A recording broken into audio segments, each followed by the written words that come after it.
you a little bit about the background of our guest speaker.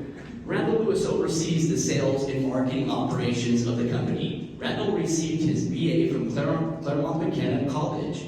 He's regarded as an industry leader in promoting the arts, education, healthy living, and sustainable development initiatives. He has been president of the Inland Empire Arts Foundation, secretary of the Los Angeles County Citizens Planning Council, director of the Home Builders Council, and national director of the National Association of Home Builders. Randall was named in the Los Angeles Times 2006 West 100 list as one of the top 100 influential people in Southern California. He has also received the California Business Properties Association Champion of the Industry Award and has been inducted into the California Building Industry Association Hall of Fame. That's pretty cool, Randall. Randall is a longtime ULI member as well as a governor of the ULI Foundation. Randall serves on several executive boards, including the USC School of Policy, Planning and Development, the UCLA School of Public Policy, Loma Linda University Medical Center's Orthopedic and Rehabilitation Institute Advisory Council, Cal Poly Pomona's National Development Council, and co-chairs the San Bernardino County Alliance for Education. He is recognized as an expert in the real estate industry and is frequently quoted in various newspapers, magazines, and trade journals. Randall has over 30 years of experience in the real estate industry. Ladies and gentlemen, please join me in a warm welcome for Mr. Randall Lewis.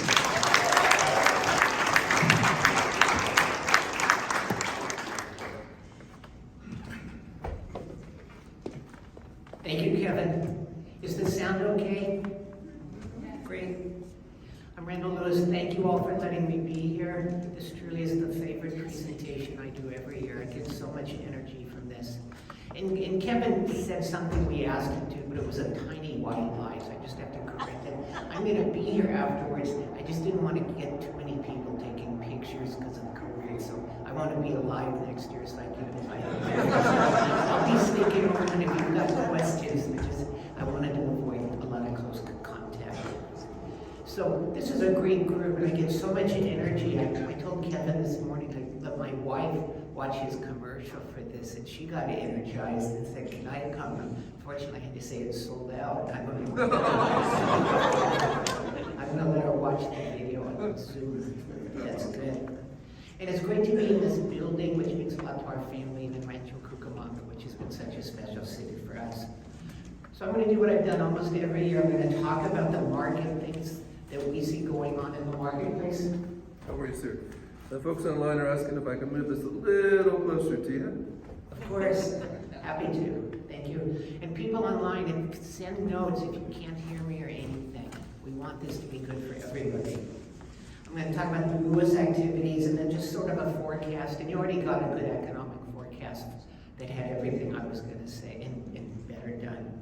So first, what do we see going on in the marketplace? 2021 was a really good year for people in the new home business, and I assume people in the resale business where you had inventory.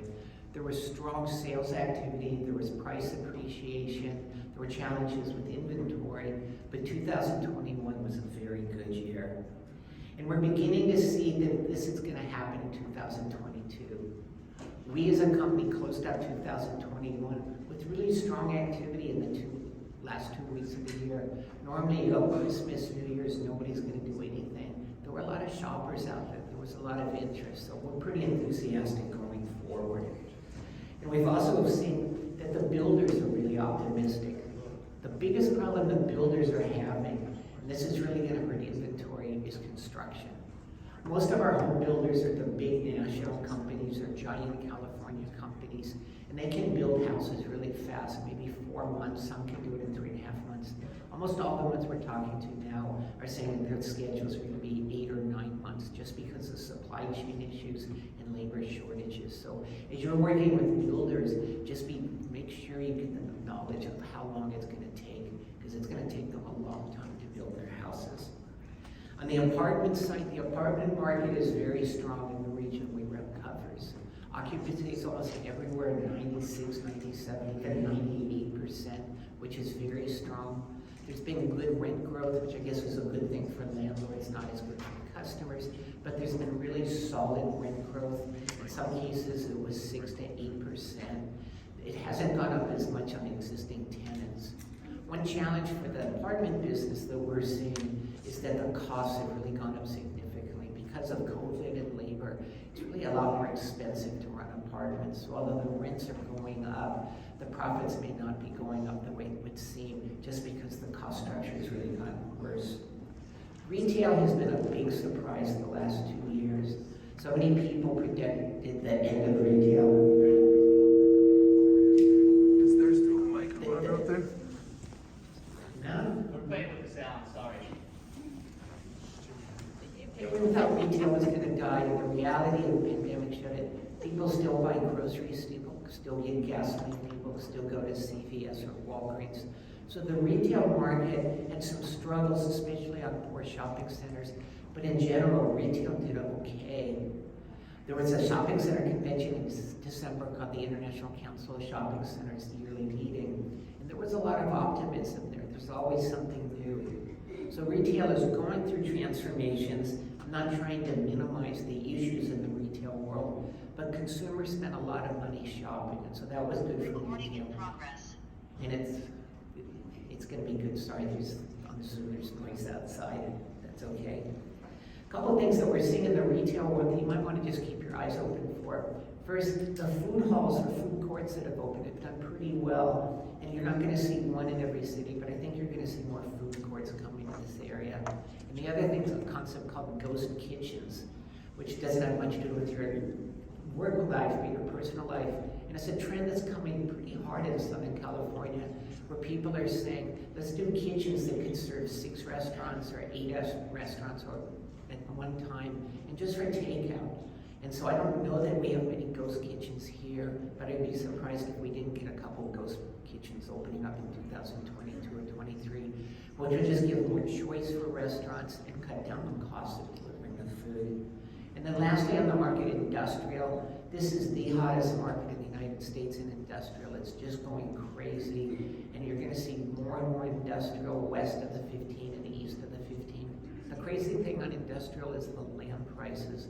If there's a piece of land that can be industrial for a big box west of the 15, it's probably going to be at least $2 million an acre, and it could be $3 million an acre. It's just crazy what's going on with that. Some of the trends that we're seeing going forward, and I've talked about this every year I've spoken, first is density. We've really seen a great acceptance of small lot clusters at 10 to 15 to an acre. And in the last 2 years, we've seen it cross the 15 freeway. Even in cities historically associated with just big single-family detached, 10 or 15 to an acre is now common and selling well in places like Fontana and places like Rialto. So I think you're going to see continued density going forward. You're going to also see more ways to do this kinds of density. We've got great architects and builders in Southern California, and it's really innovative. But Shady Trails or a conserve project, or in Parkside, a project that Carlos mentioned, there's going to be some really exciting ways to do density. The reason the builders are doing it is they want to get prices in the 400s or the 500s for your customers. Because if you're selling new detached houses, it's hard to find many under 600 or 700. So you're going to see more for density. And it's not that people want density for density's sake, but people, a lot of them can only afford $400,000 or $500,000. You're going to see more home offices built. This really came out during the pandemic, and it just accelerated the trend towards multiple home offices. I think we're going to see even more multi-generational living. Lennar was a builder who pioneered it a number of years ago, but a lot of the mainstream builders are doing it. I think you're going to see even more. You're going to see more of the ADUs, the accessory dwelling units. That's not going to hit us in a big way in 2022 in this market, but I think you're going to see a lot of them in 2023 or 2024. And lastly, you're going to see some real shifts in architecture. And this is probably a good thing. You're going to see more contemporary versions, contemporary architecture, just different ways to do it. And you're going to see even more what they call agrarian architecture, something to recognize the farmers of this area. So in terms of the housing product type, there's some really exciting things coming. I think on the apartment side, you're going to see more 4-story apartments, especially in Rancho Cucamonga in Ontario. And a lot of this is coming from land costs, and a lot of it is coming from cities that are under pressure from the state of California for density. So be prepared to see more 4-story apartments, which I think if you're all involved in duplexes or townhouses for rent, will make them even more attractive than some of the 4-story apartments. You heard earlier in the presentation on the market about inflation, and inflation is here for a while. As you heard, the numbers came out yesterday, and they were the worst in 40 years. Some of the economists think that the inflation is just temporary. My own sense, and I'm not an economist, is that inflation is not temporary. It's going to be with us for much of 2022. And it's going to really be strong on supplies, where there's just so much pressure. How do you get stuff in so you get builders or others saying, I'll pay whatever it takes, I can't close an escrow unless I get garage doors. And you're going to see it on the labor. There's something going on called the Great Resignation, and no one even describes what it is, but just a lot of people have quit their jobs, a lot of people have left California. I think you're going to see significant wage increases, which is probably good for everybody in this room, because your clients are going to have more money to spend, but it's just going to put more pressure on inflation. You're going to see continued pressure from the state of California for housing in California.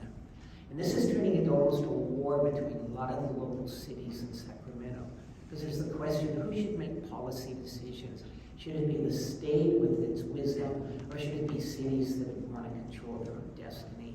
And my sense is the answer is they're sort of both. They're right that the reason the state is doing it is a lot of cities aren't doing their fair share. Many are, but a lot aren't. But the cities are right. Who knows Cucamonga better than Rancho Cucamonga? Who knows Fontana better or Artera than those city council people? But look for some major battles over this.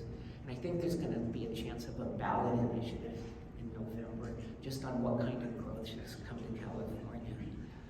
You're going to see a lot of product coming, and this is good for you, in cities like Ontario and cities Fontana and Rialto. You're not going to see a lot in Upland. You're not going to see a lot in some of the cities to the west, and it's only because they're out of land. But expect a lot of inventory, which is good for everybody here in some of these cities that are coming. And then lastly, on the trends, single-family rentals is something that's not common here, but it's the hottest trend in the United States in housing right now. Institutions have committed over $80 billion to single-family rentals. And what these are is purpose-built subdivisions with houses or townhouses. We're going to do a bunch of them as duplexes. For the customer that says, I'm going to be a renter for 2, 3, 4 years. I know I may buy a house, but for a few years I'm going to rent, but I'm not sure I want to live in a 4-story apartment. I think you'll see very few of these west of the 15, but nationally and in the areas east of here, you're going to see a significant number of single-family rentals being built in the future, and that's interesting. Carlos talked a lot about the Lewis activity, so I don't want to duplicate it other than just a couple. One had mentioned a homecoming at the resort, and we've built another homecoming communities. This will be by far the most exciting one we've ever done. We're a company that tries to learn from every development. We always take ideas, put them in effect, but then we work with our customers, our subcontractors, our sales and leasing teams and say, what did we do right? What did we do wrong? What can we do better? And the homecoming at the resort community, owned in floor plans, a fantastic new clubhouse, different programs. I mean, it's sort of a culmination of everything we've learned in the last 15 years doing apartments. It'll be opening later in the spring, and I'm very, very excited about it. We're also working on new apartments at Foothill at Milliken. I talked about that 2 years ago. We're almost approved at the northwest corner. And we've got other ones that will be coming at the resort, and new apartments in Chino and Ontario. So we're very bullish on the apartment market. Finally, I'd just like to talk about sort of what I think is going to be coming in the future.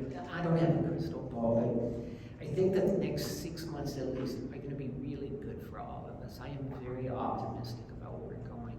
I'm hoping there's not a war with Russia. I hope the COVID will go away in the next couple of months. Absent something like that, we should all be celebrating and very happy in May or June. I only say 6 months because I'm not smart enough, and I don't like getting winners to try and say what's going to happen a year from now. I complain that they can't hear you. Oh no, I'm talking about my wife complains about that too. So. I tell her maybe she's getting a little bit of her hearing, but Anyways, I think we're gonna have a very good 6 months, and a good chance beyond that.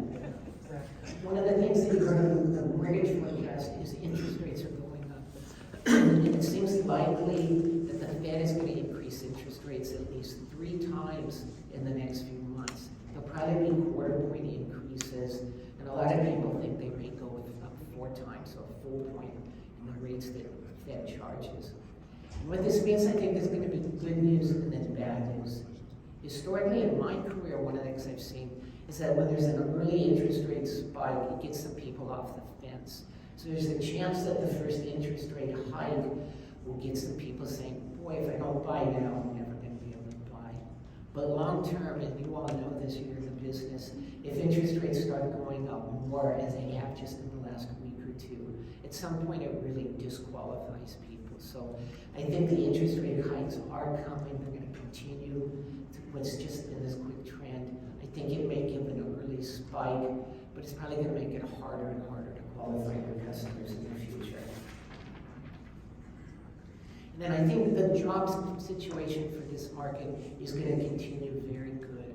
Ontario Airport is really booming now. The area around the airport is really growing. And with all the industrial jobs and the healthcare jobs, I think the job picture for here is very, very good. We've been a big beneficiary because of COVID in the Inland Empire. When we look at who's renting our apartments, who's buying our planned communities, a lot of the business of people from LA or Orange County that are saying, I don't have to spend $1 million because I'm not going to drive to the office 5 days a week. So I think that COVID, in the long run, has probably been a good thing. It's been terrible human suffering, so I don't mean to minimize that. But I think the Inland Empire is going to continue from work-at-home trends that were just accelerated by COVID. And then lastly, on the forecast, this is something you all know because of your work, but how homes are sold is really changing so fast. The last 2 years have taught us that you can do stuff on Zoom. This conference that I'm speaking at right now shows that. And we're seeing more and more of the home builders are selling houses completely online. We're seeing that with some of our apartments. And one of the things that that's doing for some of the home builders is they're cutting back on the commissions they pay to all of you. Because they're saying, well, if we're doing it online or if we're trying to cut down on costs, we don't need to. Not all the builders are doing it. And talk to Carlos, most of the builders we work with are still cooperating fully. But it's just something that's coming.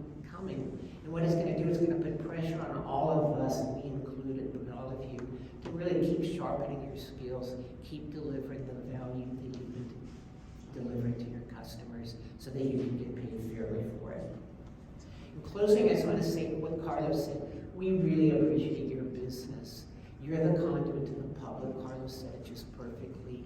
We love working with you and we're committed to working with you.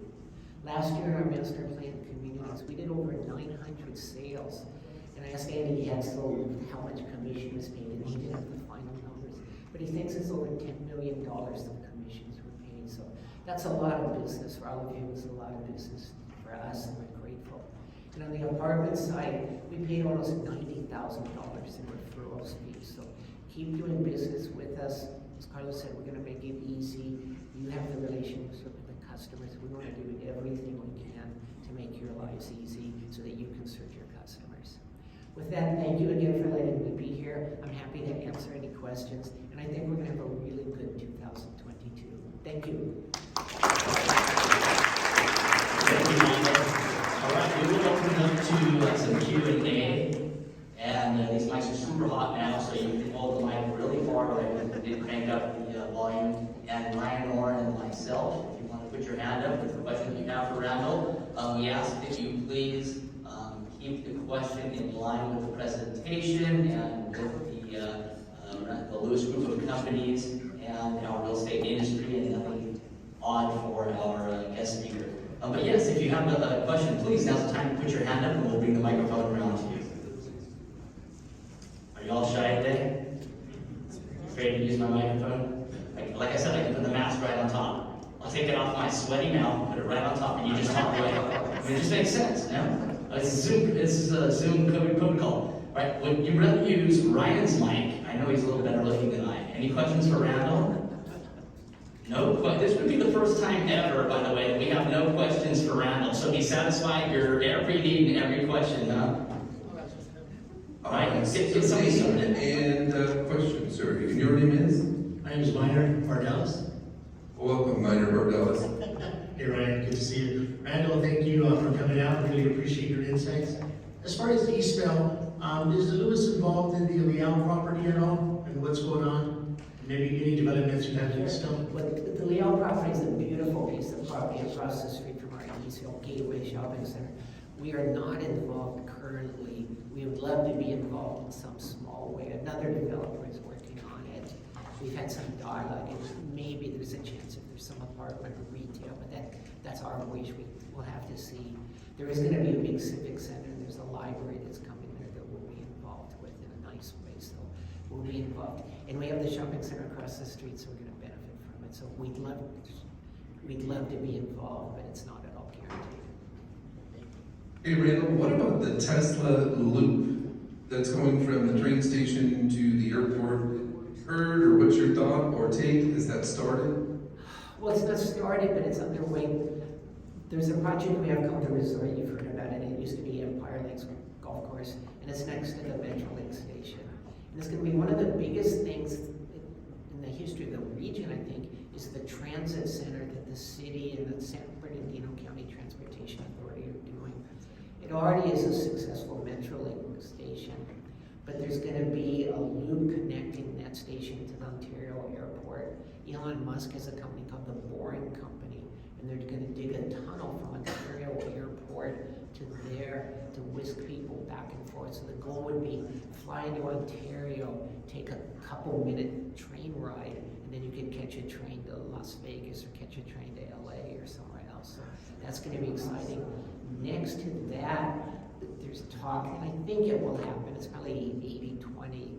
A company is going to do a high-speed train to Las Vegas, and then also have connections to other parts of Southern California. So this will be one of the biggest transit centers in the United States. We think it's going to bring a lot of jobs, and we think it's going to make our area even more popular, because it just gives access both east and west and north and south. So it's more to come. We're not involved in that, but we're right next door. We have another 80 acres next door to it. So of course we're very hopeful that it goes and is a success, because we think it'll just make that area even more attractive to renters and home buyers. True on that one that they're trying to get some of the train stuff done before the Olympics. I think was that Yeah, that's been the biggest driver, I think, is how to connect for the Olympics. But even if the Olympics weren't here, they would be working on it. They're just finding it's hard to raise capital for something that's billions of dollars. And then just there's environmental issues and entitlement issues. From people we've talked to, it's not a slam dunk, but it's much more likely it will happen than not happen. So, I mean, we're really encouraged by it. It will be a game changer for the area. A question here, Randall. Yes. Good morning, Randall. Great information as always. I wanted to ask you touched on the supply chain woes.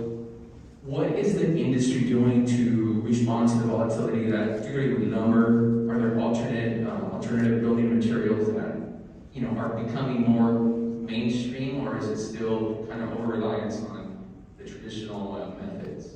It's a great question. It's sort of all of the above. They're going to look at any retail store.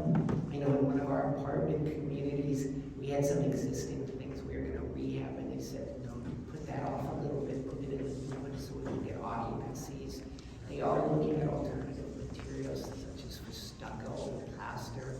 So that, I mean, it's terrible right now that the home builders, again, they have houses they can't close because they're looking at, it could be a garage door, an electric door, or something else. And it's hitting all parts of the United States. So you're going to see a lot of scrambling this year, which is going to mean delays and increased cost.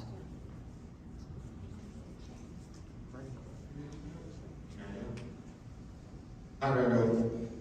You said you were bullish when it comes to building rental apartments, meaning, and there's a lack of supply in the market right now when it comes to homes being offered. You did say that the interest rates are going to maybe slow that down or maybe jumpstart it real quick. I'm curious though, can you foresee any reason why there'll be more inventory in our market other than builders building more faster? Or is there anything that can contribute to? Sure. The question was just about rental supply, I think, coming. I mean, actually, there's gonna be a lot of rental supply coming. And I think that will have a real stabilizing effect on the rents here. And the housing industry is interesting on the rental side, because when the occupancies are 97%, rents go up, and if occupancies are 93%, you don't go as much because you want to fill the empty homes. So for renter supply is a very good thing. There are a lot of communities coming. So my own sense is that in 2023 and 4 and 5, you'll see the rate of increases in rents really slow down quite a bit, which is, I think, good for the region overall. It's good for the renters.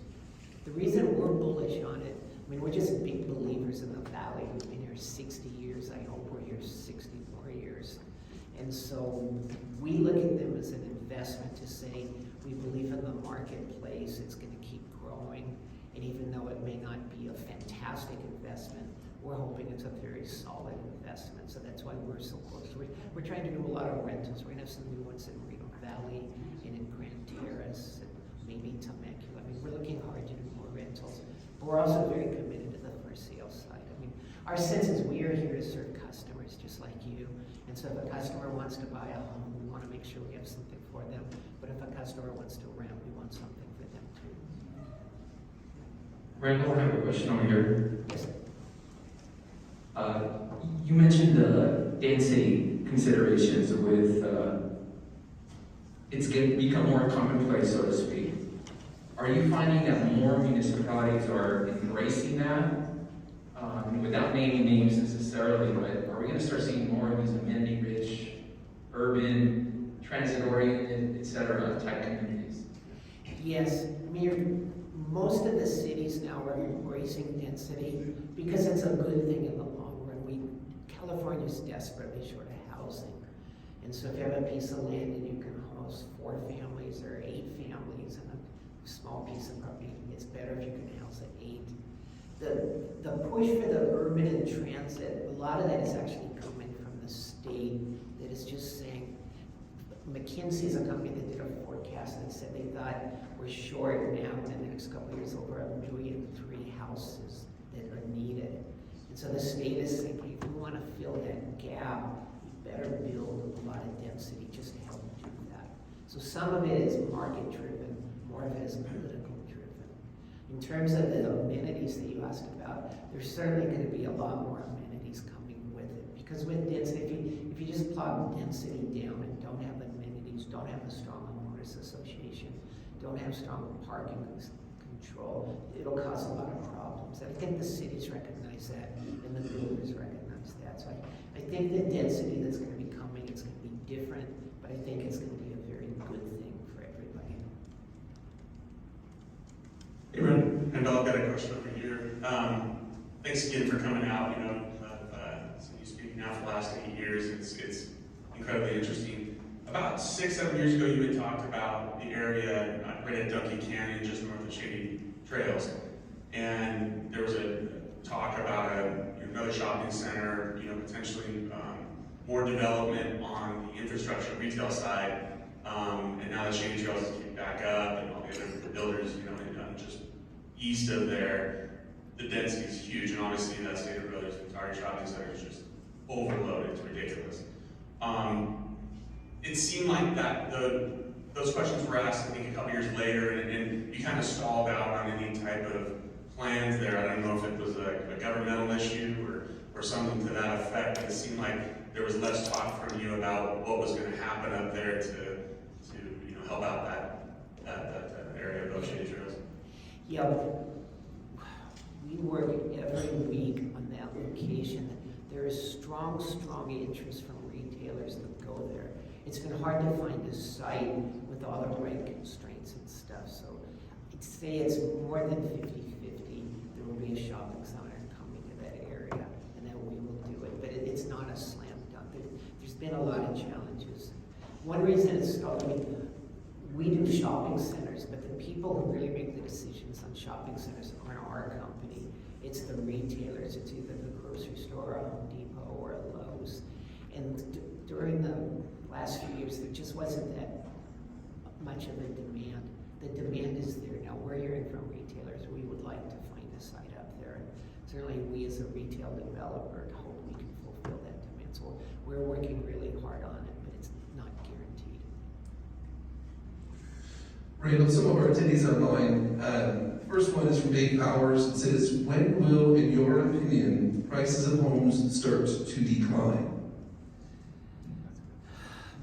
I don't know, and I guess consider the source of a housing person who has a bias in this, but my own sense, I don't think they're gonna decline unless something bizarre happens.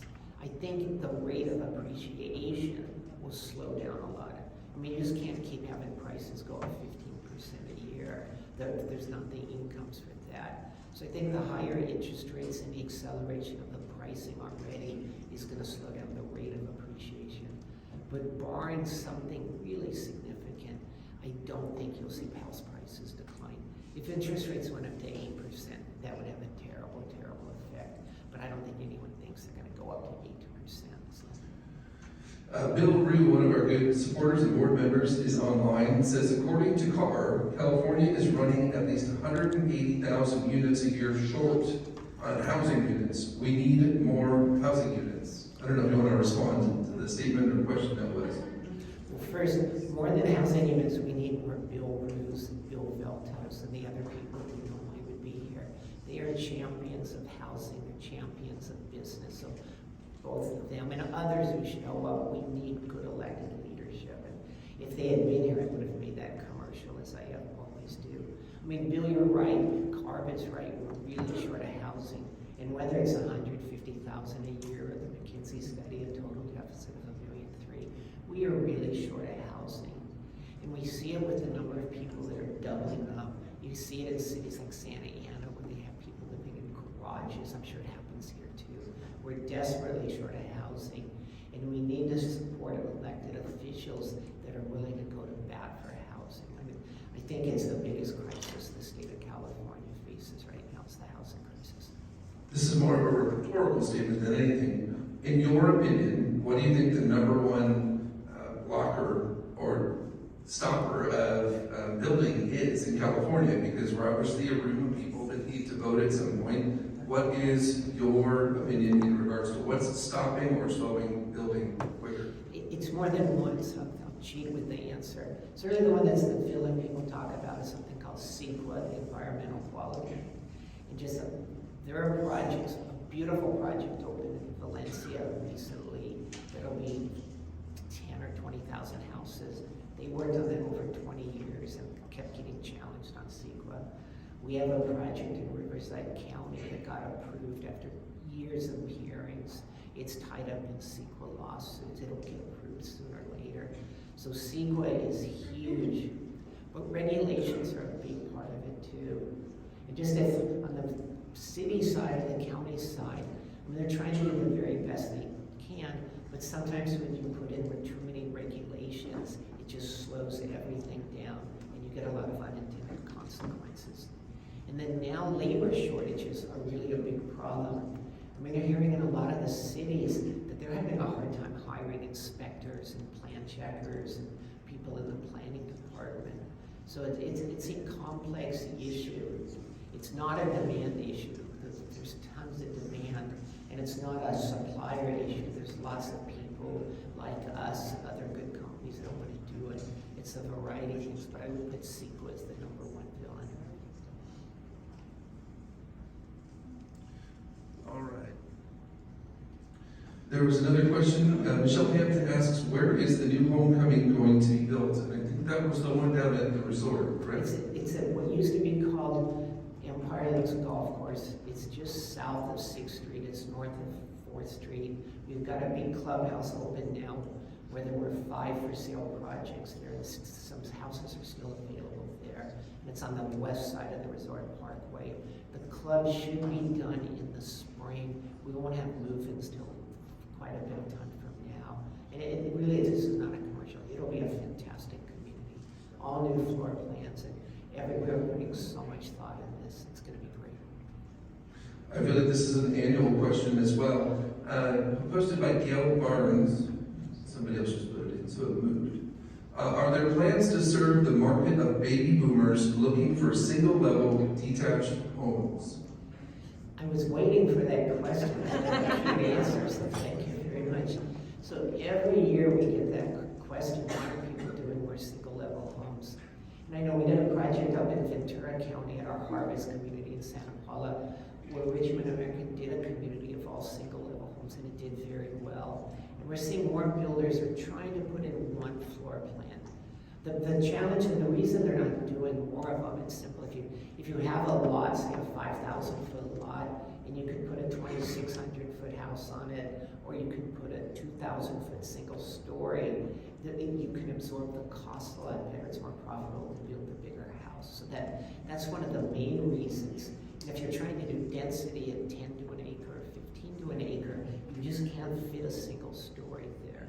I think that's why you're going to see more plans with bedrooms down. We did a project in conjunction with Randall Homes called Aspire, and in a lot of ways it was inspired by all of you saying, do single level living. And it's at the resort, and it sold well, but it wasn't the fastest seller. It had good, steady sales. But one thing they learned, I think, is that market takes a long time to decide. I think if you're older, you say, God, if I'm going to make this house maybe my last home I ever purchased, I'm going to be pretty diligent on it. So you'll see more single-story living, but not the amount you would like. And it's just because you can't deliver it profitably, and it's a market that's very slow to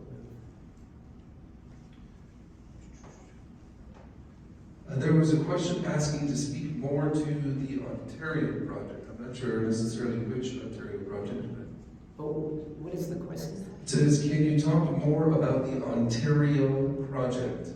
Parkside. Okay. Parkside is a community that we've owned a long time. It's at Archibald and Edison on the west side of the street. New Home Company's doing something that's going to be just fantastic. It's 4 product types, really cool architecture, a lot of farmy looking architecture and more contemporary architecture. Densities will be from I think 10 to about 14 or 15 to an acre, and the prices will just be phenomenal.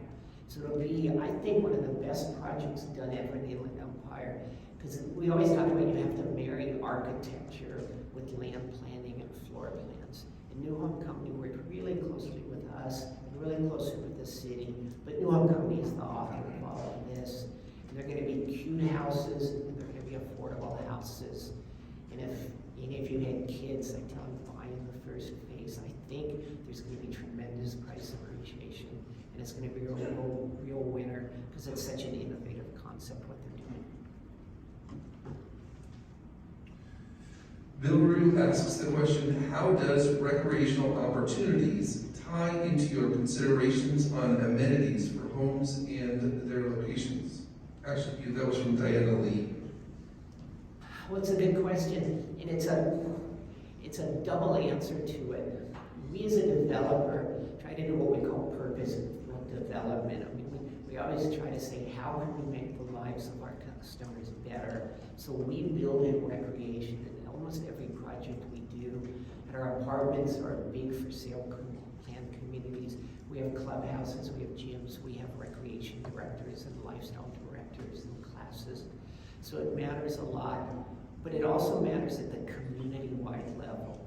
And that's why we're really supportive of cities to say, let's get bike systems, let's get trail systems, let's put in community centers. So we try to put health and recreation at the forefront of what we do, but we try to encourage it in the communities as well, because it benefits everybody. So it's vital, it's vital.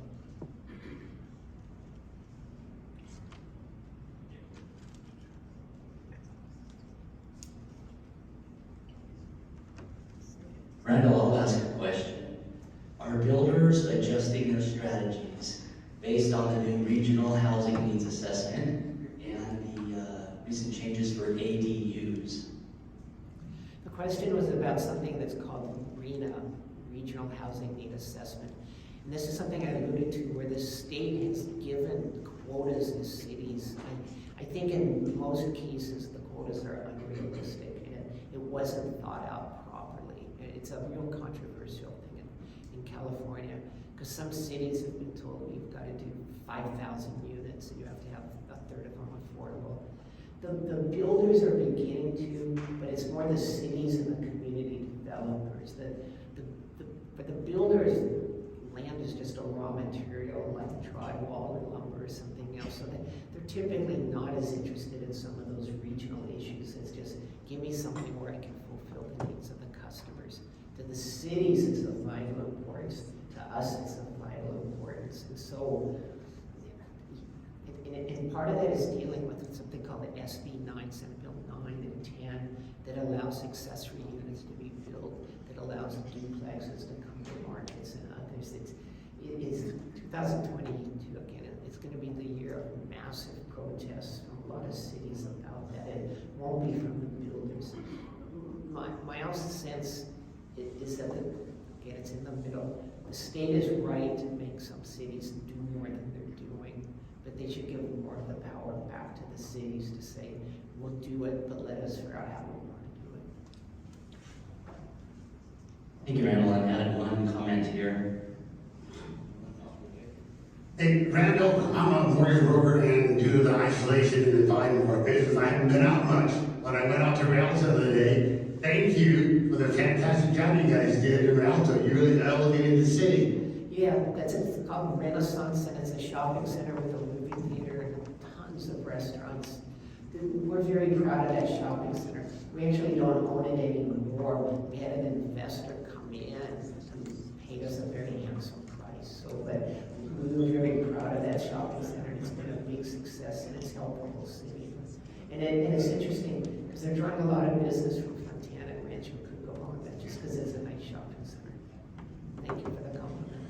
All right, so we're definitely in 2022 because there is a question asking if you're aware of any housing communities accepting cryptocurrency to buy a house. I haven't seen anything, but I know it's going to happen this year. Next one is, and you may or may not know this one here, but obviously we're at a building that's named after your family and so forth. There happens to be a whole bunch of vacant land to the west of us where we're at. The question is, have you heard any rumblings or opportunities about the development of the Central Park project here? Nothing in the last few months, but I do know it's owned by the city of Rancho Cucamonga. They purchased it from us. And what I do know, it's highly unlikely there will be any commercial developments because we try every year to say, can we buy a corner? And they say, no, this is for the citizens of Rancho Cucamonga. The city's working on a lot of plans. Your best bet would be to talk to some of the council people or the staff. The city's committed to making that happen. There's some financial issues, but the city plans, and Rancho's a really inclusive city. They do lots of surveys. They try to say what's coming. So it's gonna come, but it's coming slowly. But it won't have development on it. Good morning, Randall. I was wondering if you're aware of any office buildings being built in the north end of Fontana. There was a business park that was supposed to go in there, but it never happened. I think there's some industrial that we could be going there. The office market, almost every year I talk about the office market, and this year I didn't talk about the office market, just as something we're not actively involved in. I don't think there's going to be a lot of office development in this region in 22. There may be a little bit, and it's just there's still a bit of inventory, and the construction costs for offices are as bad or worse as they are for residential, because you've got to build 2 or 3 or 4 or 5 stories. So I think the office market is getting better, and I think as it gets better and rents go up, you'll see more office development. But I would be surprised if there's much of a big building boom in office in 2022 here.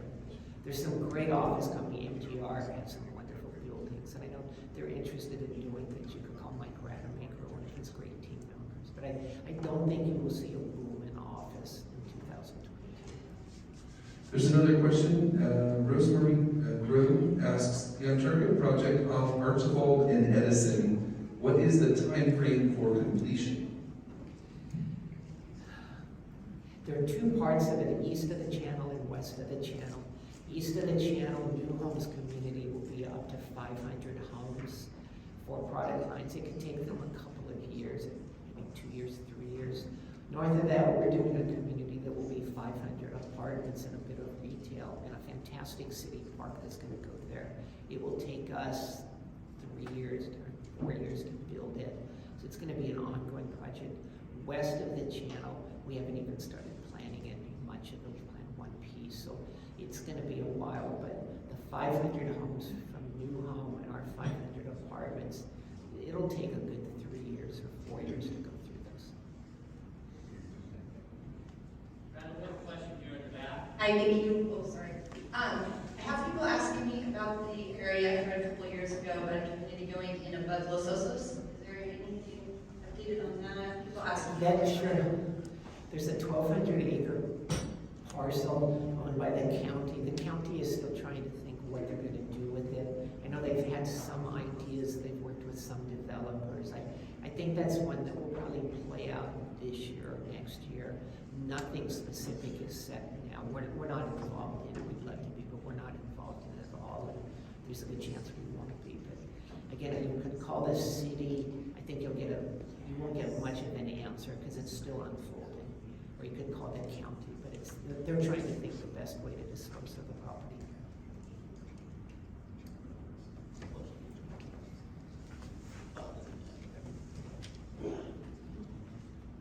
You may have answered this already, but community I read about the Montana, North Montana. Yes, we're not involved in it. That'll be a mixed-use community. It will have a lot of apartments. It'll have some retail. It'll be a denser community, and they'll do a good job. It's not our company. The city's been real involved in Fontana, and so I think keep your eyes on it. It's a good developer using good architects. I think it will be a good project for the city. Good. Thank you all for letting me. Yes. I'll see you next year. Thank you. Thank you. Thank you, Randall. As always, we are grateful for your time and taking time to be up here with your West End Real Estate Professionals family. Thank you, sir. All right, let me swap these out.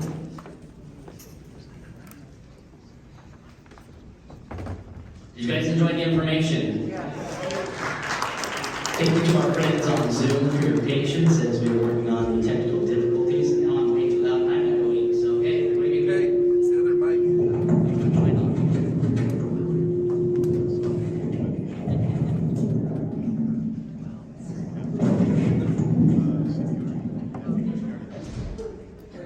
I love technology half of the time.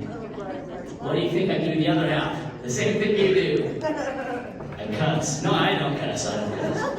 But anyway, thank you. Thank you, Zoom family, Western Real Estate Professionals. And again, we want to thank Carlos for setting this up. Thank you, Randall. Thank you to the entire Lewis Group of Companies team that came out today. And don't forget to please sign up for the weekly email blast. We don't email you too often. That's WEREP.org. But the Lewis Group of Companies also has a couple of raffle prizes that they wanted to give away. Jim has a basket. If you do not have your card, if you did not give him your card when you entered the room, you can give him your card now so that they can you can be a part of that raffle. Also, I did not know that we were doing this, but I'm kind of excited that we are. We're going to play the poker card draw raffle, and if you purchase tickets for that, we're going to do it right now, where we're going to lay out a deck of cards, and somebody's going to have a chance to win $300 cash right now. $300 cash, and so get out your white raffle ticket. Scott is setting that up. Just a reminder, as you're leaving, try to be conscious of your networking. You can continue to network outside. Just be conscious of the number of people you talk to, etc. We're just trying to do our part to stay in line with the guidelines here. But we are grateful for you being here. Thank you to those that are on Zoom. Thank you for your support of the West End Real Estate Professionals. Don't forget to go to WEREP.org to sign up for our email blasts, because we are getting ready to restart this meeting every Friday here, and we want you to be involved. So with that, if you have your white ticket out, I'm going to draw real quickly. Who's got those white tickets? Let me see some white tickets. There's a lot of tickets in here. This is going to be for $300 cash, because we haven't done this a long time.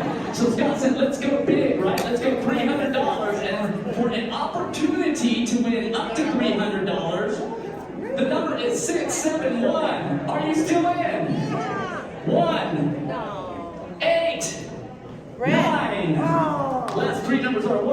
29.